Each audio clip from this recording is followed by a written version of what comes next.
In today's video, you're going to see 5 rocks that you can break open to find diamonds and other precious stones like rubies and emeralds hidden inside them. Most people don't know how to recognize these host rocks. They walk right past them, thinking it's just old dirt or common stone, and miss the chance to find something that could be worth thousands of dollars literally under their feet. But knowing the rock is only half the battle. You also need to know where to look. And that's exactly why this video is different. Not only will you learn how to identify and break these rocks safely, but you'll also discover 5 places where anyone can go gem hunting right now legally, and in many cases, completely free. One of these locations is so remarkable that ordinary visitors, without any specialized equipment, have already walked away with more than 35,000 diamonds since 1972. Oh my God, oh my God. And many of those finds were made right on the surface of the ground. So if you've ever walked through a field, a riverbed, or a trail, and thought there was nothing valuable around you, this video might change the way you see the ground beneath your feet forever. So if you want to see how diamonds can be found, stay with me until the end. The first rock you need to know is Kimberlite. And if there's one stone on this entire list that deserves your full attention, it's this one. Kimberlite is a rare type of volcanic rock that originates more than 90 miles deep inside the earth, in the upper mantle, where temperatures and pressures are so extreme that carbon crystallizes into diamond. When a kimberlite eruption occurs, which is an exceptionally rare event, it violently shoots upward through the crust, carrying with it fragments of mantle rock and any diamonds that form there. That means kimberlite doesn't create diamonds, it transports them. And that's exactly why finding kimberlite in the field can be a strong indicator that diamonds might be present. In its fresh form, kimberlite is a dark greenish-gray rock with a fine-grained matrix, often containing visible crystals of olivine, pyrope garnet, and other mantle minerals. Over time, exposure to weathering turns it into a softer, yellowish or reddish material that's easier to break apart. In some cases, kimberlite bodies are so weathered that they look like clay or compacted dirt, which is why many prospectors walk right past them without realizing what they're looking at. But if you know the signs, you can spot kimberlite even in its altered state. One of the most reliable field indicators is the presence of pyrope garnet, a deep red to purplish red mineral that forms under the same high-pressure conditions as diamond. If you find small, rounded garnet grains scattered on the surface or mixed into the soil, especially in areas with a history of volcanic activity, that's a strong signal that kimberlite might be nearby. Other indicator minerals include chrome diopside, which is a bright green pyroxene, and ilmenite, a black metallic oxide that often appears as small, shiny grains in heavy mineral concentrates. When you start seeing these minerals together, you're likely dealing with material that came from deep in the mantle.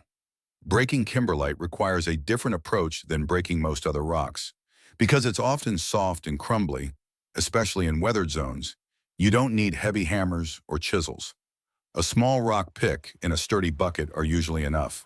The goal is to break the rock into manageable chunks and carefully inspect each piece for indicator minerals, or, in rare cases, small diamond crystals.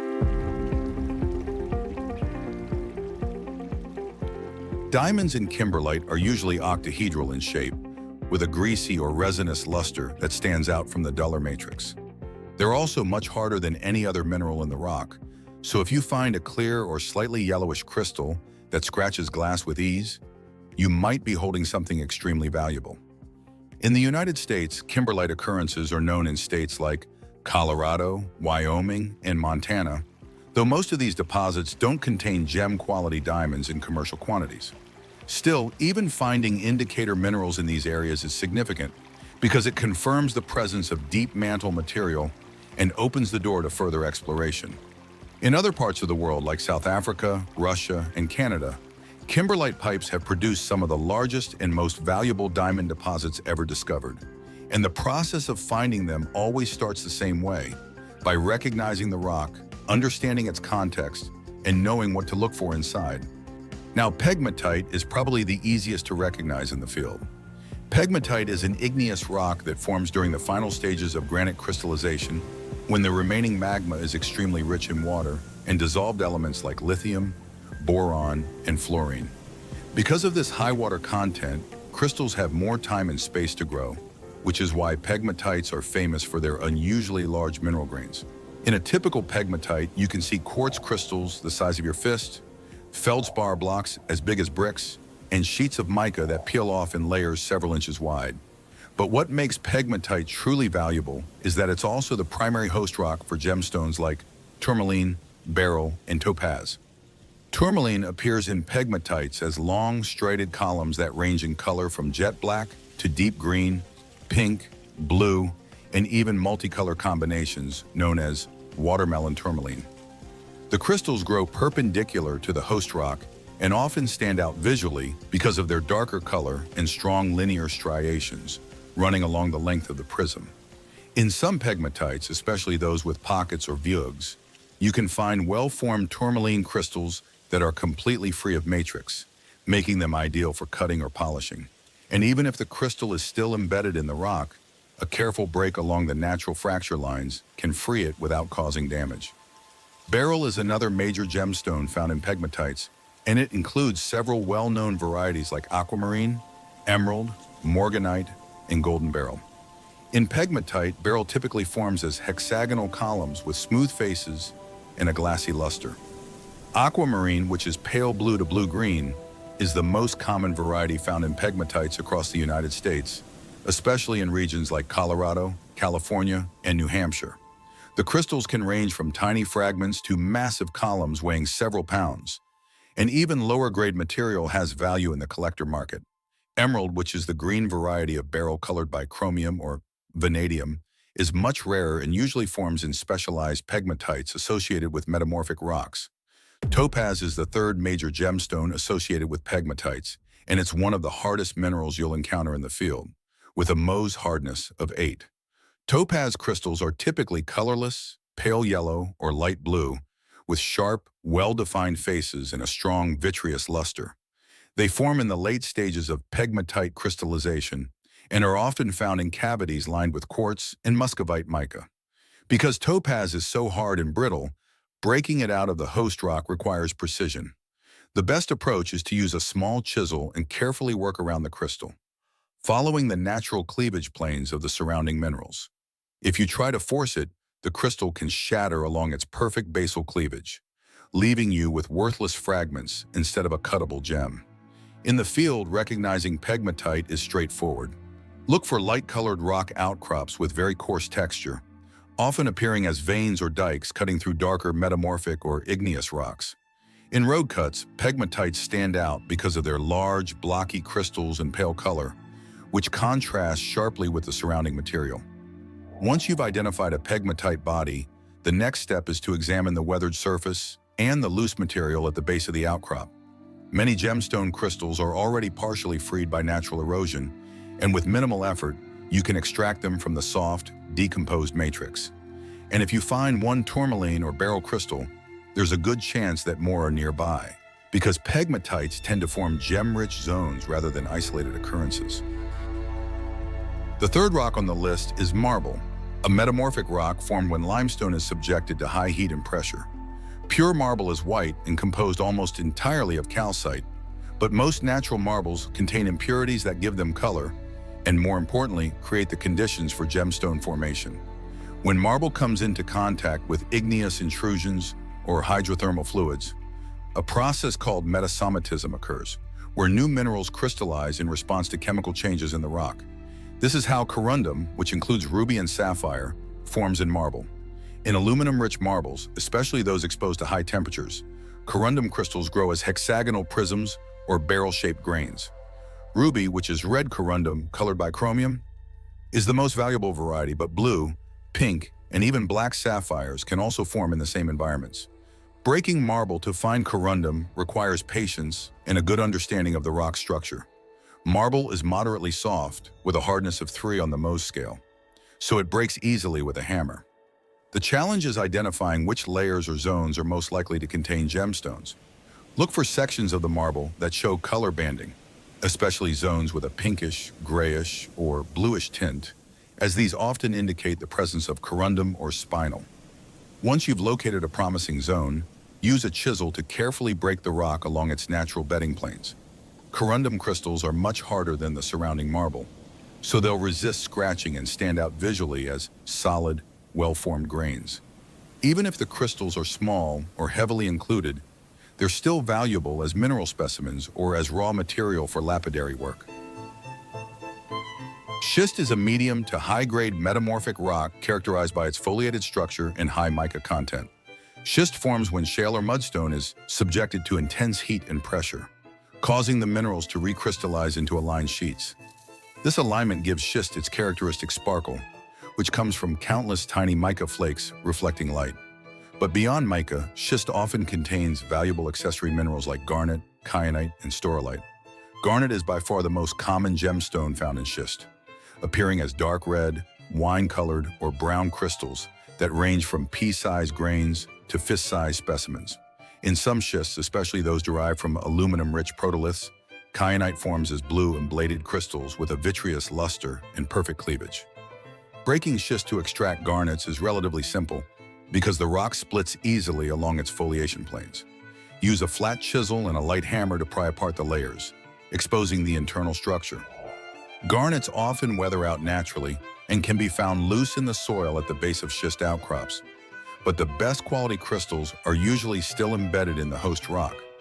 Once you've exposed a garnet-bearing layer, carefully work around the crystal using the tip of the chisel, taking advantage of the schist's natural weakness.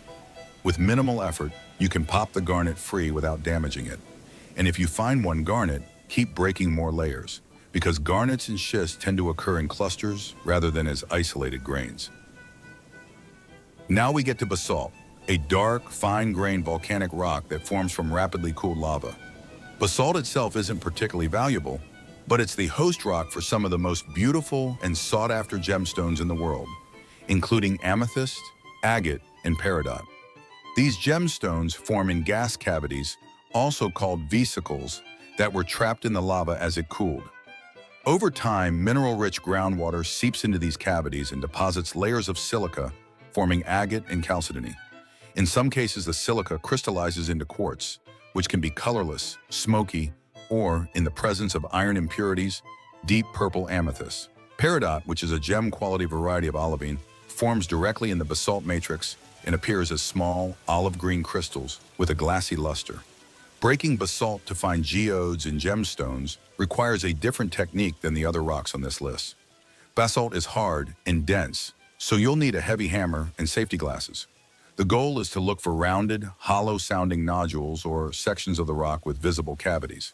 When you tap on a basalt geode with a hammer, it often sounds different from solid rock, producing a slightly hollow or ringing tone. Once you've identified a promising nodule, place it on a stable surface and strike it firmly along its equator, not directly on top. This helps split the geode cleanly in half, exposing the internal crystals without shattering them. And even if you don't find a perfect amethyst geode, smaller agate nodules and chalcedony-filled cavities are still valuable and widely collected. In other words, finding gems in nature is not a matter of luck, but of applied knowledge. Each of these rocks has a different geological formation, and each of them hides specific crystals. The difference between walking right past and making a valuable discovery lies in knowing how to read the signs, recognize textures, understand geological context, and, most importantly, having the courage to break the right rock at the right time. Now let's suppose that during a trail hike, you pass by a road cut or explore a gravel area near a river. You see a rock with coarse texture, opaque. It looks like a crystalline fragment. Would this be a quartz, topaz, or something more special like a ruby or diamond? Well, to know that you can perform hardness, density, and refraction tests to be sure of what you found. And that's exactly why we created the book Gemology Journey for Beginners, available now on Amazon. It was written specifically for people who want to learn how to identify precious stones with simple, practical, and accessible tests that can be done at home without professional equipment. Inside the book, you'll find detailed explanations about hardness, density, luster, cleavage, and all the physical characteristics that differentiate a valuable gem from a common stone. It's like having a complete field guide always at hand, ready to be consulted every time you find something that seems special. But if now is not the right time for you to get the book, no problem. You can still keep learning all of this for free here on the channel. There is a state park in the United States where anyone can walk in, dig the ground with their bare hands, and legally leave with a diamond in their pocket. This is not a legend. This is not clickbait. More than 35,000 diamonds have already been found there by ordinary visitors, without specialized equipment, without a mining license, without any advanced technical knowledge. And that is just one of the 5 places you are going to learn about in this video. Before we talk about specific locations, there's one thing you need to wrap your head around first, because without it, none of the rest will make sense. Diamonds don't form anywhere near the surface. They form incredibly deep underground, more than 90 miles below your feet, under so much pressure and heat that it's almost impossible to picture.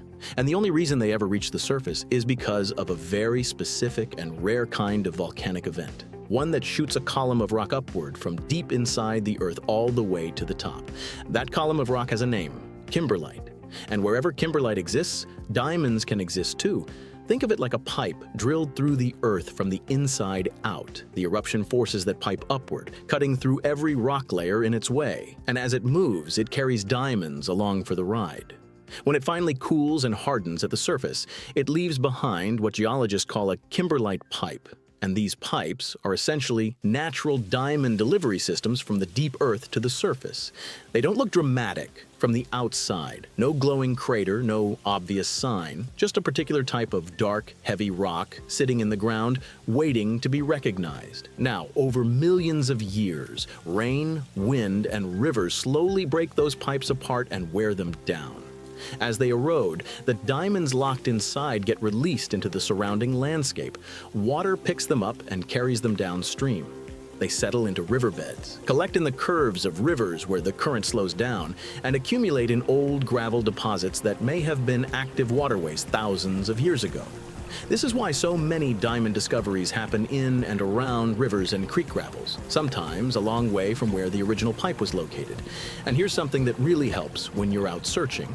Diamonds don't travel alone. They always bring company. There's a group of specific minerals that form under the same deep earth conditions as diamonds, and they consistently show up in the same places. The most useful one to know is garnet, which appears as a deep red to purplish rounded grain, noticeably denser than the common rocks around it. Then there's ilmenite, which is dark and heavy with a slightly metallic surface, and chrome diopside, which is a bright, vivid green. When you find these minerals concentrated in a gravel bed or a stream deposit, that's the ground talking to you. It's telling you the geology of that area is consistent with diamond-bearing formations. You're not guessing anymore, you're following a trail. There's also a close cousin of kimberlite called lamproita, and it works in essentially the same way. It's another type of deep volcanic rock that can carry diamonds to the surface, and it forms the same kind of pipe structure. The most famous publicly accessible diamond hunting location in the United States sits directly on a lamproite pipe, which we'll get to in the next part. The Australian Argyle mine, which for decades was one of the biggest diamond producers in the world, was also a lamproite deposit, so this rock type is far from minor. It's also worth knowing what kimberlite actually looks like when you come across it in the field, because recognizing it completely changes how you evaluate a location. When it's fresh and unweathered, kimberlite is a dark greenish gray to bluish rock, fairly compact, and you can often see individual mineral grains in it if you look closely. When it's been sitting at the surface for a while and weathering has set in, the color shifts toward yellow-brown as some of the less stable minerals break down. One interesting side effect of kimberlite weathering is that it changes the chemistry of the surrounding soil, and that chemical change sometimes affects the plants growing nearby. You might notice patches of slightly different vegetation in an area dominated by kimberlite-derived soil, a subtler and different mix of plants compared to everything around it. Experienced prospectors learn to notice these environmental hints as indirect signs that they're in the right kind of ground. The geometry of these pipes also matters and helps you understand what you're dealing with at the surface. The very top of a kimberlite pipe, the part closest to where the volcanic eruption broke through, is called the crater faces. It's a zone of fragmented, broken-up rock, essentially a mix of kimberlite and everything the eruption chewed through on its way up. Below that is the diatreme zone, which is the main body of the pipe extending deep into the crust. Diamonds can be found throughout all of these zones, but when you're searching at the surface in an area where erosion has done its work over millions of years, you're almost always dealing with material that was once part of that upper crater zone, broken down over time and scattered across the landscape by water. Which brings us to the last concept you need before we get into the actual locations: placer deposits. When a kimberlite pipe erodes, the diamonds it releases don't just disappear. They're incredibly hard and chemically stable, so they survive the journey downstream intact. They eventually settle in specific spots along river systems, particularly on the inside curves of bends behind natural obstacles like large boulders, in pools where the current loses energy, and in old terraces that were once active riverbeds but are now dry ground above the modern waterline. These concentrated zones of heavy minerals are called placer deposits, and working them is one of the most productive strategies available to any prospector who doesn't have access to heavy excavation equipment. Understanding this concept is what makes the difference between searching randomly and searching intelligently. The first location is Crater of Diamonds State Park in Murfreesboro, Arkansas, and this one is truly in a category of its own. It's the only diamond-bearing site open to the general public in the entire United States where you're legally allowed to keep whatever you find. The park sits directly on top of the Prairie Creek Lamproite pipe, one of the largest exposed diamond-bearing volcanic structures in North America, and the search area is a large open field of about 37 acres that gets plowed on a regular basis so that fresh material is always being brought up to the surface for visitors to search through. The soil across that field has a very particular look once you know what you're seeing. It's clay-heavy, and the color ranges from a warm yellow-orange to a pale greenish-gray depending on where you're standing, reflecting the different stages of weathering of the lamproite underneath. When you're walking that field, you're literally walking on the eroded surface of an ancient volcanic pipe. Diamonds found here come in several colors, white and yellow being the most common, but brown occurring as well. And the park keeps detailed records of every significant find made by visitors over the years. Stones of a carat or more turn up regularly, and the total count of diamonds found by the public since the park opened has passed 35,000. The most effective approach at this location, and the one the park staff consistently recommends, is to search after a heavy rainfall rather than digging deep into the soil. Rain does a natural sorting job. It washes the lighter clay particles away and leaves the heavier minerals sitting in small low spots, channels, and depressions across the surface of the field. Those low areas after rain are exactly where you want to focus your attention.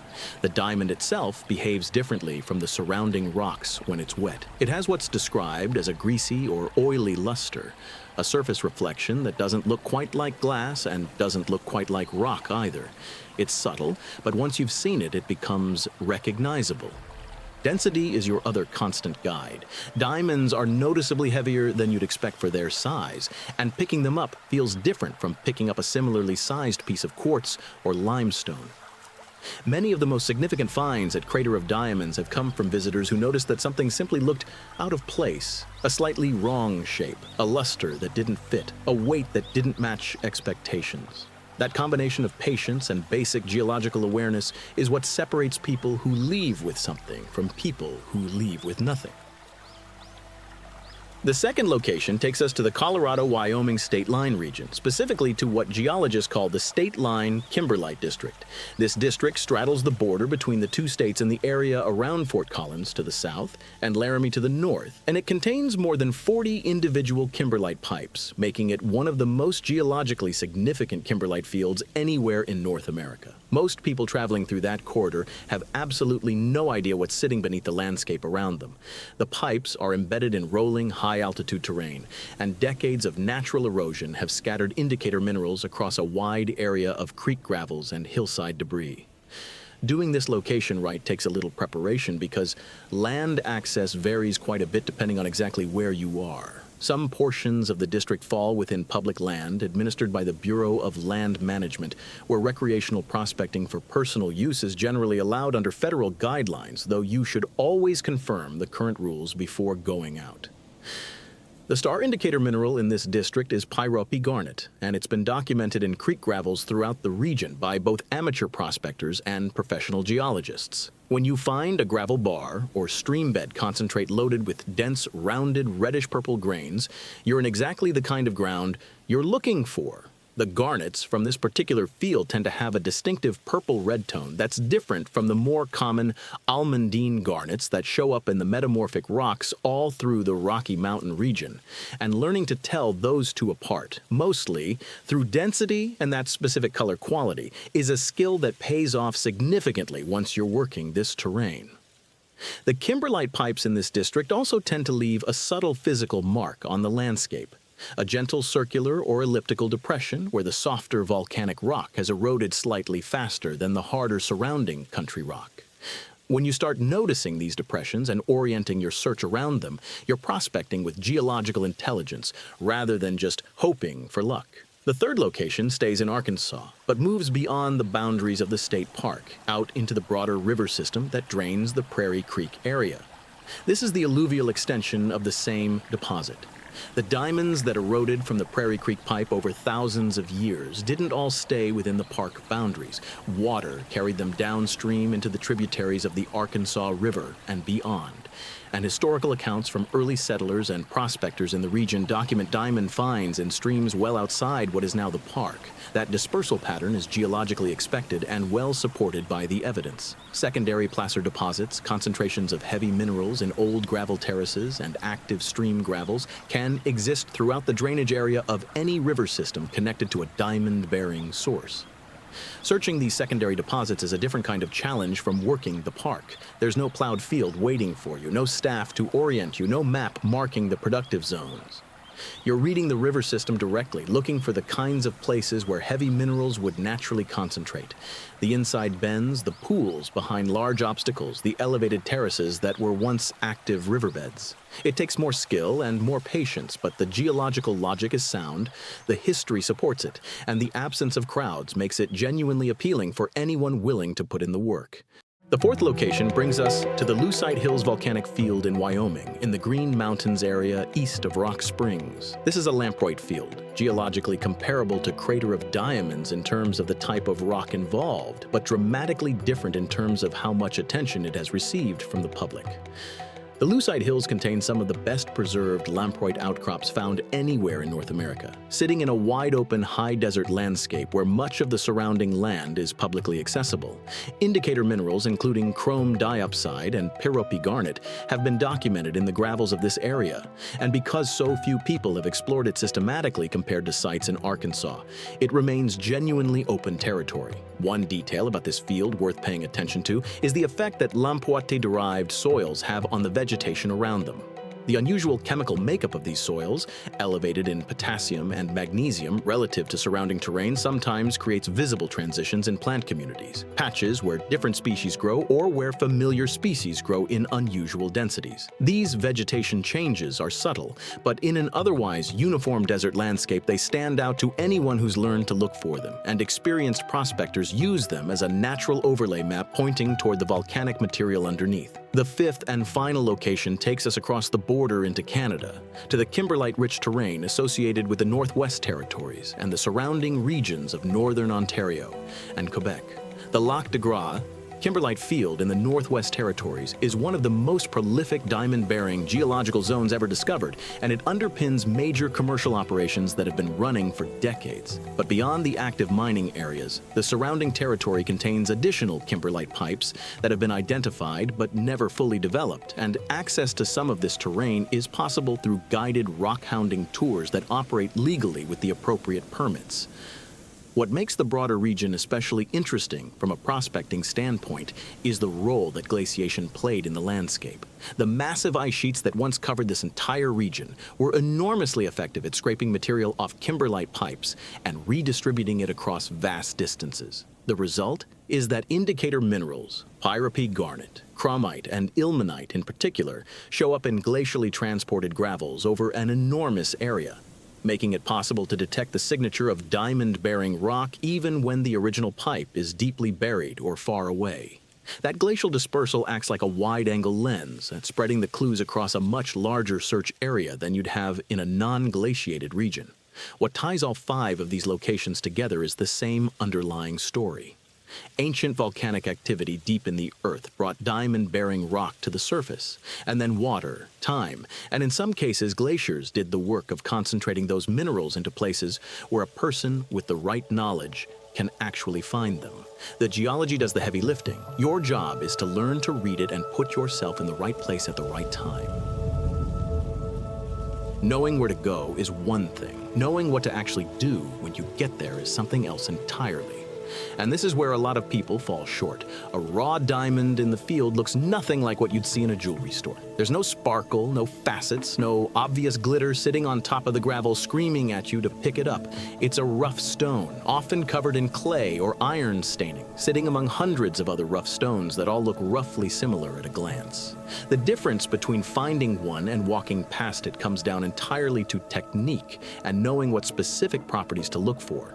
The most reliable and practical technique for working alluvial deposits, whether that's an active stream, a gravel bar, or an old dried-out terrace, is wet screening. The process is simple. You fill a wire mesh screen or a classifier, which is just a bucket with a mesh bottom, with material scooped from the gravel bed.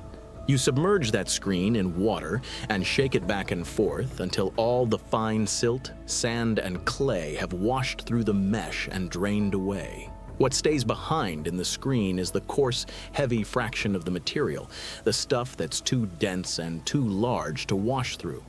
You dump that concentrate onto a flat surface, spread it out, and go through it carefully piece by piece. In that concentrate, you're looking for density that feels wrong for the size of the stone.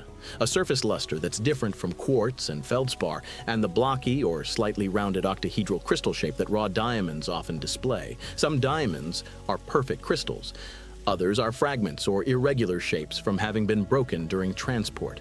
Both are worth catching. At Crater of Diamonds, the approach is a bit different because you're working a plowed clay field rather than a stream bed. And digging deep isn't the strategy that works there. What works is systematic surface scanning, walking slowly across the field in straight parallel lines and examining the ground at close range as you move. The single most important tool you can bring to that field is a small spray bottle filled with water. Any stone that catches your eye for any reason gets a rinse. When the surface is wet, the true character of the stone becomes visible. A raw diamond when wet shows what gemologists describe as an adamantine to greasy luster, a surface reflection that has a slightly oily quality to it, different from the sharp, glassy shine of wet quartz or the flat, dull surface of most common rocks. It's not always dramatic, but it's consistent. And once you've held a raw diamond and looked at it wet, the comparison becomes clear. In terms of equipment, there's genuinely no need to invest in anything complicated or expensive. A small hand trowel for scraping and moving material, a wire mesh classifier, which costs almost nothing at any garden or prospecting supply store, a spray bottle, and a loupe with at least 10 times magnification are the essentials. The loupe is particularly important because it lets you do one of the most reliable field checks available, looking for trigons. Trigons are tiny, triangular etch marks that appear naturally on the flat faces of diamond crystals during their formation deep in the earth. They're not carved or polished. They're a natural growth feature, and they don't appear on any other mineral. When you put a stone under 10 times magnification, and you can see those small triangular patterns on a flat crystal face, that's very strong evidence that you're holding a real diamond. You still want a professional to confirm it, but trigons under a loupe are one of the clearest signals you can get in the field without laboratory equipment. The mineral that fools beginners more than any other is quartz, and it's worth spending a moment on why. Clear or milky quartz crystals can be transparent. They catch light well. And when you're excited and searching hard, your brain wants them to be something special. The most reliable way to tell quartz from diamond in the field is weight. Pick up 2 stones of similar size, one quartz and one suspect, and diamond will feel noticeably heavier in your hand. Diamond is one of the densest minerals you'll encounter in these environments, and that density difference is something you can actually feel once you know what to expect. Zircon is another common source of confusion, particularly in gravel concentrates, because it can be very lustrous and has a higher density than most minerals. The distinction there is in crystal shape. Zircon typically forms elongated four-sided crystals, while diamond almost always shows that blocky octahedral form, like two pyramids glued together at the base. When you find a stone that you genuinely can't rule out in the field, the right move is to stop trying to force a conclusion on the spot. Wrap the stone carefully, ideally in a soft cloth or tissue, write down exactly where you found it and what the surrounding material looked like, and take it home. A gemological tester available online for a modest price can check thermal conductivity and give you a strong, preliminary answer. For a definitive result, a gemologist or a university geology department can do it conclusively. The mistake people make is dismissing a stone they can't immediately identify and throwing it back into the gravel. That's how you lose something real. The underlying discipline that holds all of this together is systematic thinking. The prospectors who find things consistently are not the ones rushing through an area grabbing at every shiny stone. They're the ones who choose a productive zone based on geological logic, work it methodically from one end to the other, and document what they find, even when what they find isn't a diamond. Every pyrope garnet recovered from a gravel bar. Every ilmenite grain pulled from a concentrate. Every piece of chrome diopside spotted in a stream bed is a data point. It's the ground confirming that the source material is present in that area. A deposit rich in indicator minerals is a deposit worth returning to, worth mapping, worth working more thoroughly on the next visit. That's not just patience. That's how real prospecting works. If you made it this far, you already have knowledge that the vast majority of people who visit these places never had.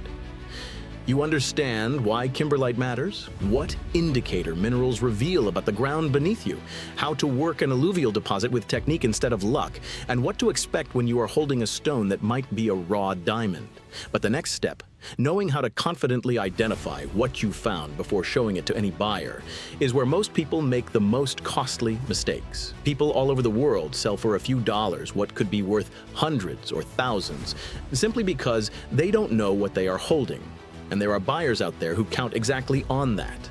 That is why the book Gemology Journey for Beginners, available on Amazon, was created. It brings together in a clear and accessible way everything you need to know to identify precious stones using practical tests you can do at home without professional equipment. Hardness, density, luster, crystal form, behavior under light. Each of these criteria is explained in a way any beginner can apply. If you found something of value, this book is what will make sure you know exactly what to do with it. And if now isn't the right moment for the book, that's perfectly fine. You can subscribe to the channel for free and watch the next video that's appearing on your screen right now, where you'll keep building this knowledge one step at a time. Thanks for liking and subscribing. Good luck, Gem Hunter.